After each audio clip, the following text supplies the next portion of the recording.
বারবার বহু মানুষ অনায়াসে চলে আসেন সাগরে এবং পূর্ণ স্নান সেরে নিরাপদে ফিরে যান নিজ গৃহে। তাই বর্তমান রাজ্য সরকারের সার্বিক উদ্যোগে তীর্থযাত্রীদের কাছে সব তীর্থ একবার, গঙ্গাসাগর বারবার। হাওড়া, শিয়ালদহ, ধর্মতলা থেকে গঙ্গাসাগরের যাতায়াত ব্যবস্থা বর্তমানে অনেক সুগম। কলকাতা থেকে বাসে চড়ে মহকুমার কলকাতা থেকে 94 কিলোমিটার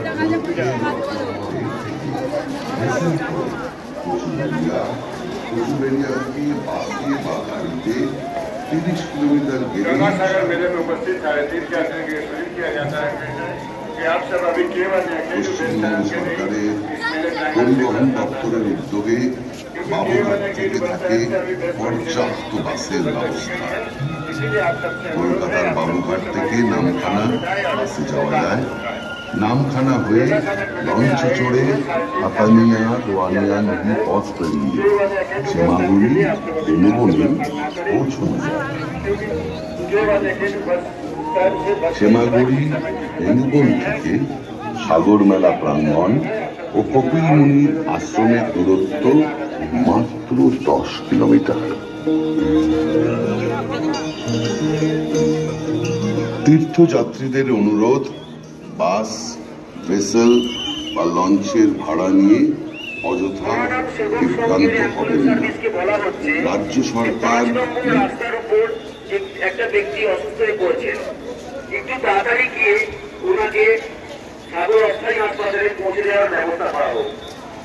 মহানাম সেবক সংঘের অ্যাম্বুলেন্সে বলা হচ্ছে 5 নম্বর রাস্তার উপর এক ব্যক্তি অসুস্থ হয়ে পড়েছেন, ওনাকে তাড়াতাড়ি সাগর অস্থায়ী হাসপাতালে পৌঁছে দেওয়ার ব্যবস্থা করা হোক।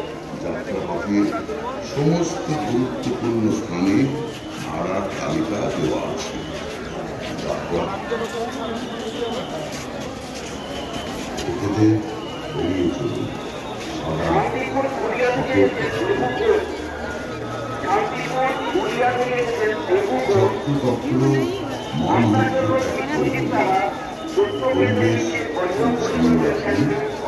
প্রশাসনের তরফ থেকে মেলার বিভিন্ন জায়গায় স্থায়ী ও মোবাইল টয়লেটের ব্যবস্থা করা হয়েছে, সেগুলি ব্যবহার করুন।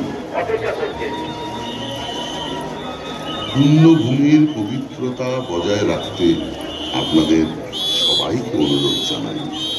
পরিচ্ছন্ন পরিবেশে আপনি আপনার তীর্থক্ষেত্রের সার্থকতা লাভ করুন।